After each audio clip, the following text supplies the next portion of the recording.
Continuando essa parte inicial, então, de conceitos, né? Tem mais alguns conceitos. O órgão público, né? O que é o órgão público? Ele está presente na administração direta e está presente na administração indireta. Ops, eu falei que... Ah, não, os entes da administração indireta, né? Os entes que estão aqui na administração indireta, eles não são órgãos públicos. Mas dentro da administração direta pode haver órgão público. Eles são centros de competência e não pessoa jurídica, instituídos para desempenho de funções estatais através de seus agentes, cuja atuação é imputada à pessoa jurídica a que pertence. Então, a classificação aqui dos órgãos públicos quanto à estrutura, né? Simples ou unitário, quando ele não se subdivide, ou composto. Por exemplo, o Ministério da Fazenda é um órgão público que se divide em vários, né? Secretaria pode se dividir aqui na Receita Federal, que depois se divide nas delegacias da Receita Federal e por assim vai. Posso classificar também quanto à atuação singular. Só uma pessoa toma decisão, por exemplo, na Presidência da República, que também é um órgão, né, da União, ou colegiados, por exemplo, os tribunais ou o Congresso Nacional, Senado Federal, Câmara dos Deputados. Quanto à posição estatal, né, independentes, onde atuam agentes políticos, e aí sim também entra Câmara dos Deputados, Senado Federal, Presidência da República, STF, STJ. Podem ser também órgãos autônomos, que estão abaixo dos independentes aqui, mas também tem bastante autonomia, né? Os ministérios, a AGU, por exemplo, depois os superiores e, por fim, os subalternos. Em relação ao conceito de agente público, né? Quais podem ser os agentes públicos? Primeiro aqui, agente político, presidente, deputado, senador, juiz, importante ressaltar que juiz também é agente político. Agente administrativo, servidor público, empregado público, empregado temporário, agente honorífico, mesário, jurado, presta serviço de forma gratuita, agente delegado, por exemplo, tradutor público, leiloeiro, concessionário e, por fim aqui, agente credenciado, contratado para representar o Brasil, por exemplo, um cantor em algum evento. Em relação ao terceiro setor, o que envolve o terceiro setor? As entidades paraestatais. Então, o primeiro setor é o Estado. O segundo setor é o mercado, né, que tem fins lucrativos aqui. E o terceiro, o Estado ele presta serviço público, né? Aqui presta serviço, o mercado presta serviço particular com finalidade de lucro, né, com fins lucrativos. E aqui ele presta serviço público, mas não é Estado, é um ente, é uma pessoa jurídica de direito privado. Por isso que é o terceiro, por isso que aqui o terceiro setor, que não se encaixa nos outros dois. Então ele é formado por pessoa jurídica de direito privado, sem fim lucrativo, que exerce atividade privada de interesse público. Né? Se cair atividade pública de interesse público, não é. É atividade privada que ele exerce, e não serviço público. Existem 4 tipos, na verdade 5 ali, porque uma outra aula acrescentou um outro tipo. Primeiro aqui é o SSA, Serviço Social Autônomo. Aqui entra Senai, Senac, SESI, Senat, Sebrae e todo o resto. Eles têm natureza jurídica, então, pessoa jurídica de direito privado, né, como qualquer entidade paraestatal, em forma de associação civil ou fundação privada sem fim lucrativo. Né? Então, ou vai ser associação ou vai ser fundação. Como tem que ser de direito privado, ou ela vai ser uma associação civil ou vai ser uma fundação privada, né? Não pode ser uma fundação pública e nem uma associação pública. Qual é o objeto desse serviço? Né? A atividade social voltada a serviços assistenciais de utilidade pública ou aprendizado profissionalizante. O patrimônio deles é verba pública ou contribuição social tributária. Existem contribuições sociais específicas para custear esses serviços sociais autônomos. O regime de pessoal é seletista, né? Não é estatutário. Importante é que eles se submetem à fiscalização do Tribunal de Contas. Então, ele não recebeu dinheiro público. Se ele recebeu dinheiro público, vai se submeter à fiscalização do TCU. E eles não se submetem à lei de licitação. Então, por exemplo, o SESC aqui, Senai, o Senac, Senai, né? Precisa licitar, precisa fazer licitação. Mesmo recebendo dinheiro público, eles não precisam licitar. Existe um regimento próprio que vai regular essas compras e contratações. A segunda entidade paraestatal é a organização social, né, que também faz parte do que eles chamam abrangentemente de ONGs. ONGs seriam as organizações sociais e as OCIPs, que vai ser falado depois. Organização social, então, são as únicas, pessoa jurídica de direito privado, que pode assinar um contrato de gestão. Que lembra lá no contrato de gestão, era também referente às agências e executivas, né, que assinam um contrato de gestão com o poder público. Aqui, elas, mesmo sendo pessoa jurídica de direito privado, lá eram autarquias ou fundações públicas, né, que assinavam o contrato de gestão. Aqui é uma pessoa jurídica de direito privado que assina um contrato de gestão para o fomento, né, para o seu fomento, ou seja, para receber recurso, bem público, servidor. É decisão discricionária do poder público conceder ou não a qualificação de organização social para essa pessoa jurídica de direito privado. Então, a princípio, ela é uma pessoa jurídica de direito privado, né? Depois ela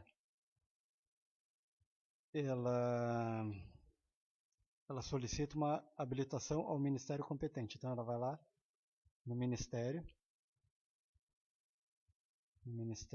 e solicita, né, faz um pedido lá para virar uma organização social, né, mas depende do ministério. O ministério não é obrigado a dar, né, ele pode decidir aqui se vai habilitar ou não essa pessoa jurídica de direito privado a virar uma organização social. Então, é decisão discricionária do poder público de conceder a qualificação após essa associação ou essa fundação privada, né, solicitar a habilitação ao ministério competente. Exemplos, então, de organização social. Aqui é a Santa Casa, a Orquestra Sinfônica e algumas entidades que cuidam de museus também, entre outros. Em relação à licitação, o Estado pode contratar uma organização social sem licitação, né, mas a contratação que a organização social fizer, né, para contratar gente ou para comprar coisa, elas têm que ser licitadas. Então, enquanto o serviço social autônomo não precisa de licitação, a organização social, para comprar as coisas dela, precisa de licitação. O Poder Executivo, ele poderá qualificar, então, como organização social, pessoa jurídica de direito privado, sem fim lucrativo, cuja atividade seja dirigida, aqui é um rol taxativo, né, só pessoa jurídica de direito privado que exerçam essas atividades é que podem virar organização social. Podem ser habilitadas como organização social. E essas atividades quais são? Ensino, pesquisa científica, desenvolvimento tecnológico, proteção e preservação do meio ambiente, cultura e saúde, né? Se envolver uma dessas, se a pessoa jurídica de direito privado, aqui, atuar numa dessas atividades, aí ela pode tentar se habilitar a virar uma organização social, a depender da discricionariedade do Ministério, né, do Poder Público. Mas se não for de nenhuma dessas, se não prestar nenhuma dessas atividades e não for sem fim lucrativo, aí nem adianta tentar. Então, natureza jurídica, pessoa jurídica de direito privado. Objeto, atividade privada de interesse público, né, assim como todas as entidades paraestatais, sempre atividade privada, sempre para atividade privada e direito público, né? Aqui não deixa de ser diferente, atividade privada e direito público. O vínculo com o Estado é através de um contrato de gestão, a única que pode fazer isso, então é a única, né? Única entidade que vai, única pessoa jurídica de direito privado que pode estabelecer um vínculo com o Estado através de um contrato de gestão, assim como as agências executivas.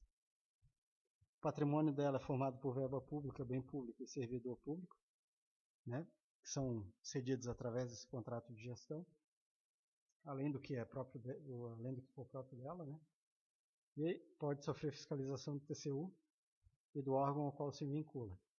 Então, se está vinculado ao Ministério da Educação, pode sofrer uma fiscalização do Ministério da Educação, além do TCU. Eu acredito que a parte do TCU é só referente ao dinheiro público que ela recebe. Continuando aqui nas entidades paraestatais, né, a terceira seria a organização social, organização da sociedade civil de interesse público, OCIP, né? Ela também exerce atividade privada de interesse público, como todas as outras. Enquanto a qualificação da organização social é um ato discricionário do poder público, a qualificação da OCIP é um ato vinculado. Ou seja, se a pessoa jurídica de direito privado cumprir os requisitos, ela deve se tornar uma OCIP, obrigatoriamente, após o pedido ao Ministério da Justiça. E aqui não é ao Ministério competente, é sempre ao Ministério da Justiça. Então, se ela cumprir os requisitos, ela vai lá, faz o pedido no Ministério da Justiça e, obrigatoriamente, ela vai virar, né, se tiver tudo certo, ela vai virar uma OCIP, né, que é a Organização da Sociedade Civil de Interesse Público. Ela forma um vínculo com o poder público através de um termo de parceria, então é diferente da organização social, que tem um contrato de gestão. Aqui é um termo de parceria. Para que esse termo? Né? Para fomento da organização. Essa pessoa jurídica de direito privado sem fim lucrativo, ela deve estar em funcionamento regular há pelo menos 3 anos para solicitar a qualificação. E ela não pode, né, para solicitar essa qualificação, ela não pode exercer nenhuma dessas atividades descritas nessa lei aqui, de 99.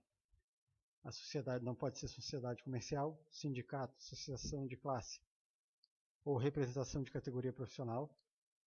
Não pode ser instituição religiosa, organização partidária ou assemelhada, inclusive fundação. Entidade de benefício mútuo destinada a proporcionar bem ou serviços a um círculo restrito de associados ou sócios. Bom, o resto aqui é só lei, né? Instituição hospitalar privada, por exemplo, escola privada também não pode ser, organização social não pode ser, cooperativa, fundação pública, entre outros. É vedada a celebração de termo de parceria com organização da sociedade com uma OCIP, que tenha, nas suas relações anteriores com a União, incorrido em pelo menos uma da seguinte conduta. Omissão do dever de prestar conta, então era uma OCIP que firmou um termo de parceria com o poder público e não prestou conta. Daí não pode mais celebrar um termo de parceria com ela novamente. Né? Descumprimento injustificado do objeto de convênio. De convênios, contratos de repasse ou termo de parceria. Então, se descumpriu, né, algo que estava no convênio, no contrato ou no termo de parceria. Se desviou de finalidade na aplicação de recurso transferido. Se houve desvio de finalidade. Se houve uma ocorrência de dano ao erário. Ou se houve uma prática de atos ilícitos na execução do convênio. Né? Então, se praticou ato ilícito, teve dano ao erário, desvio de finalidade, descumprimento de acordo, né? Ou omissão de prestar conta. Essa OCIP que tinha um termo de parceria que foi desabilitado, ele não pode ser habilitada novamente, não pode ter um novo termo de parceria. Aqui comparação, quadrinho comparando organização social com a OCIP. A organização tem vínculo através de contrato de gestão e a OCIP através de termo de parceria. Essa qualificação da organização social é discricionária, concedida pelo Ministério de Estado ou pelo titular de algo que regula a atividade, então pelo Ministério competente, né? E aqui é uma qualificação vinculada, concedida pelo Ministério da Justiça especificamente. A organização social ela deve ter conselho de administração, mas não precisa ter conselho fiscal. Já a OCIP não precisa ter conselho de administração, mas tem que ter conselho fiscal.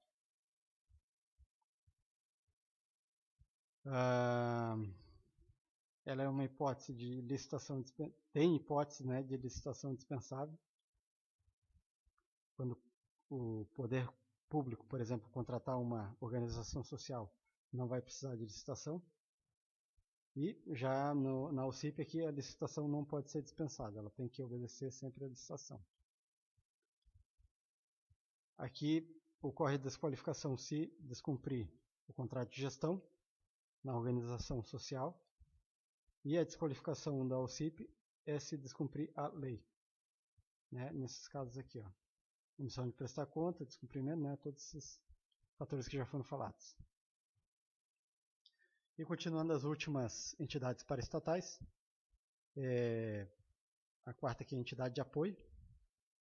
São pessoas jurídicas de direito privado sem fim lucrativo, criada por servidores públicos. Atuam sob a forma de associação, fundação ou cooperativa. Associação civil, né, fundação privada ou cooperativa. Não se submete à licitação, então não precisa obedecer às licitações. Realizam convênio com o poder público, né? Então como é que se forma o vínculo? Através de convênio, para se dar o fomento dessa entidade de apoio. E trabalha no regime seletista. Então, exemplo aqui é a Fundação de Apoio à USP, a FUSP.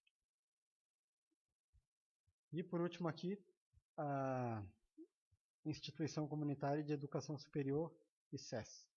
É muito raro de cair em concurso. Um exemplo é a PUC. É uma instituição de ensino superior, seja ela uma associação civil ou uma fundação privada, que faz um requerimento junto ao Ministério da Educação especificamente, e é um ato vinculado, né, se obedecer os requisitos, então ela é obrigada a virar uma ICES, a qual concede habilitação como ICES, realizando um termo de parceria, assim como o termo de parceria da OCIP, né, também é através de um termo de parceria. A ICES também funciona como se fosse uma OCIP da educação superior. É similar, né? Parecido com isso. Então ela realiza um termo de parceria para o fomento da instituição. E também não há necessidade de licitação. Ocorre as contratações por regulamento próprio. E aqui eu não botei, mas eu acho que ele falou lá que era através de regime seletista.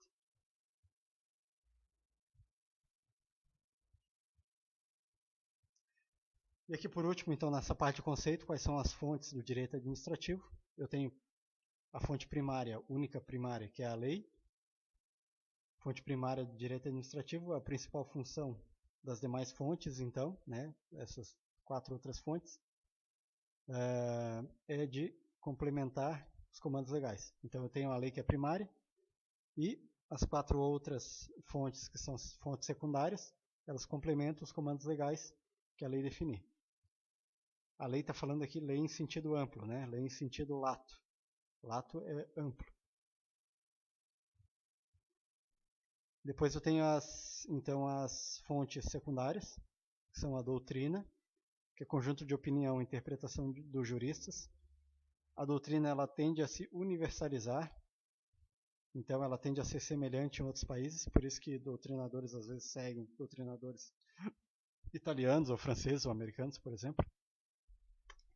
Eu tenho também como fonte secundária aqui a jurisprudência, que é um conjunto de decisões dos tribunais judiciários, né, conjuntos de decisões sobre determinado assunto, em um mesmo sentido.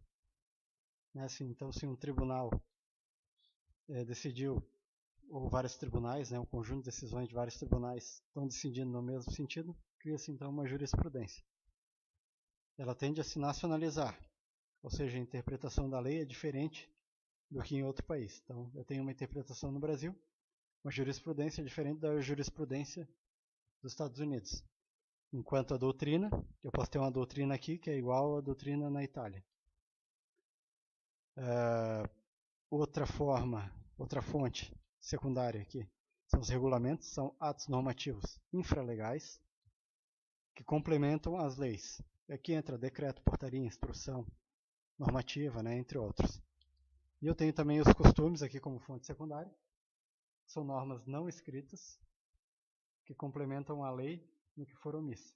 Por exemplo, o fato de quase todos os órgãos públicos atender as pessoas em ordem de chegada é uma coisa que não está escrita, é um costume, né? E esses costumes apresentam os dois elementos. Pode ser ou um elemento objetivo, que é a prática reiterada da conduta, ou elemento subjetivo, que é uma convicção geral da correção ou obrigatoriedade do comportamento. Então, aqui, o fato de atender as pessoas por ordem de chegada. O elemento objetivo desse costume é a prática reiterada da conduta. Então, vários órgãos, ou aqueles órgãos, reiteradamente praticam aquela conduta. Né? E o elemento subjetivo é uma convicção geral da correção ou obrigatoriedade do comportamento. Então, praticamente todo mundo faz isso, então eu faço também.